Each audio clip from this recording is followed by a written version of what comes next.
On May 31st, 2026, Rosendo and I, NikkiPursuit, made our way to Fillmore for the Fillmore Raiders Car Show. With lowriders, classics, custom builds, and plenty of local car culture on display, the event quickly filled with enthusiasts from across the region. Let's check out some of the rides that rolled in.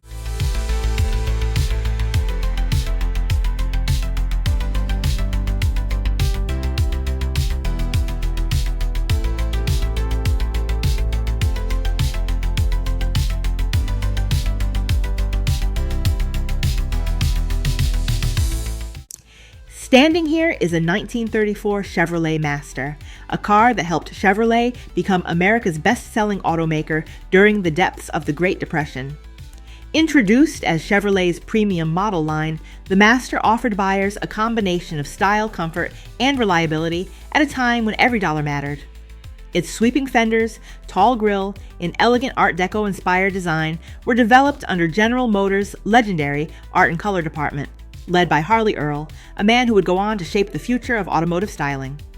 Under the hood sat Chevrolet's famous 206 cubic inch Stovebolt 6 engine. Known for its durability and smooth performance, the engine produced 80 horsepower and earned a reputation for outlasting many of its competitors. For 1934, Chevrolet also introduced its innovative knee-action independent front suspension, providing a smoother ride than the rigid solid axles found on many cars of the era. These advancements helped make the Chevrolet Master a massive success, with Chevrolet producing hundreds of thousands of vehicles and strengthening its position against rival Ford. Today, the 1934 Master remains a favorite among collectors, restorers, and custom builders alike. Whether preserved in factory condition or transformed into a hot rod, cars like this represent a pivotal moment in American automotive history where style, innovation, and affordability came together to help keep America moving through one of its toughest decades.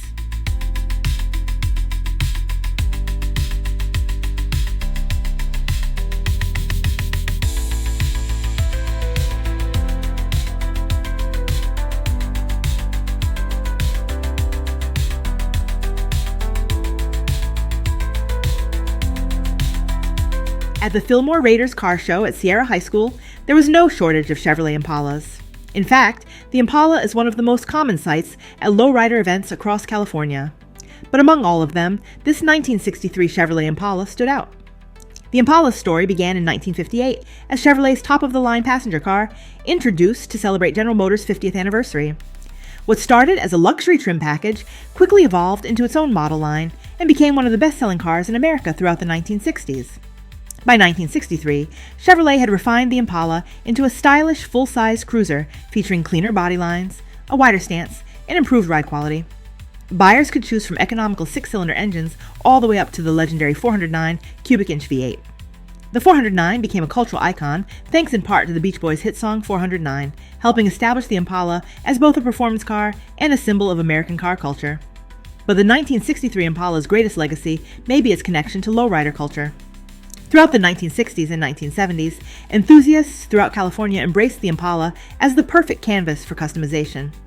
Its strong X-frame chassis, long wheelbase, and elegant styling made it ideal for hydraulic suspension systems, custom paint, engraved chrome, wire wheels, and intricate pin striping.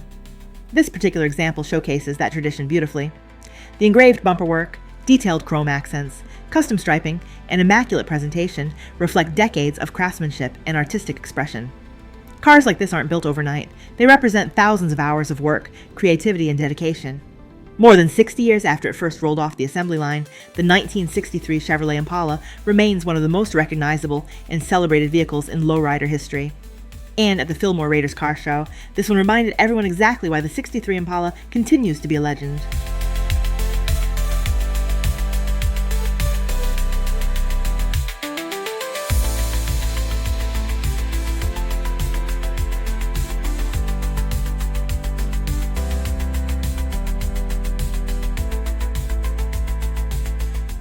Among the sea of lowriders and classic American iron at the Fillmore Raiders Car Show sat something completely unexpected: a heavily modified Renault Dauphine. Originally introduced in 1956, the Renault Dauphine was designed in post-war France as an affordable family car. Built with a rear-mounted engine and lightweight construction, it was intended to provide economical transportation for a growing European market. The Dauphine quickly became a global success, selling more than 2 million units worldwide and even becoming one of the best-selling imported cars in the United States during the late 1950s. From the factory, these cars were modest performers. Power came from a tiny 845 cubic centimeters inline-4 engine producing just over 30 horsepower. Weighing only around 1,400 pounds, the Dauphine prioritized fuel economy and practicality over speed. Renault later introduced the Sportier Gordini models, which found success in competition and even claimed victory at the 1958 Monte Carlo Rally. But what makes this particular Dauphine so fascinating is how far it has evolved from its original purpose. Instead of remaining a small European economy car, it has been transformed into a radical custom build. The lifted suspension, oversized tires, and aggressive stance give it an appearance more reminiscent of an off-road trail machine than a compact French sedan. Cars like this embody one of the best parts of automotive culture, taking something unexpected and turning it into a one-of-a-kind creation. While most people associate the Renault Dauphine with economical transportation, this build proves that even the most unlikely classics can become attention-grabbing show cars. At a show filled with Chevys, lowriders, and muscle cars, this unique Renault managed to steal a few looks of its own. After spending some time checking out the cars, Rosendo and I took a quick break for some food and a cold drink.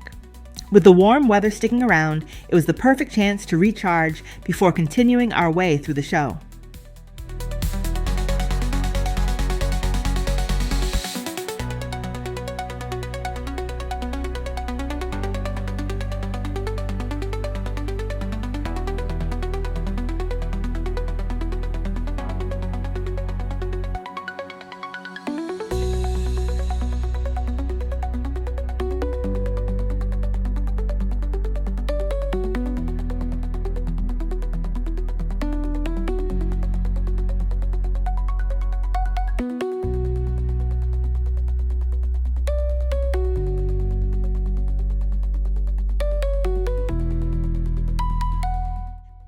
Few cars capture the excess of 1970s American luxury quite like the Lincoln Continental Mark V. Produced from 1977 through 1979, the Mark V represented Lincoln's vision of what a personal luxury car should be: long, bold, comfortable, and impossible to ignore. At nearly 19 feet long, it remains one of the longest two-door coupes ever sold by Ford Motor Company. Every inch of the car was designed to make a statement, from the towering Rolls-Royce-inspired grille and hidden headlights to the signature opera windows and Continental-style spare tire hump built into the trunk lid. Under the hood, buyers could choose between massive V8 engines, including the legendary 460 cubic inch power plant. But the Mark V wasn't about sports car performance. It was about effortless cruising, smooth rides, and arriving in style. Inside, owners were treated to plush leather or velour seating, power accessories, Cartier-branded clocks, and luxury features that were cutting edge for their time.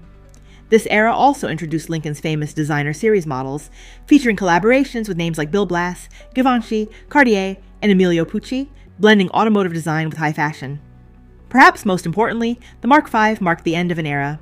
The 1979 model year would be the last full-size Mark before downsizing swept through Detroit. Rising fuel costs, emissions regulations, and changing consumer tastes would soon bring America's land yacht era to a close. Today, the Mark V stands as a rolling reminder of a time when bigger was better, chrome was king, and luxury meant having as much car as possible.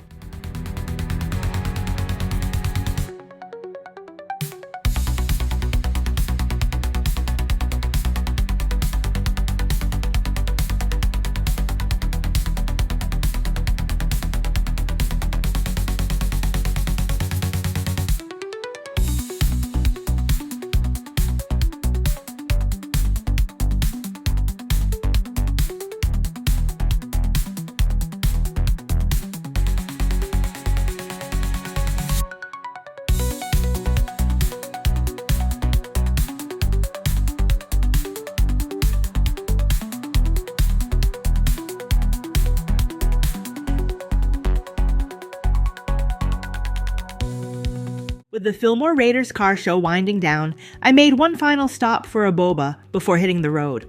After a day filled with classics, lowriders, and plenty of automotive history, it was time to head out and make my way toward the next adventure. Until the next event, this is NikkiPursuit. Thanks for riding along.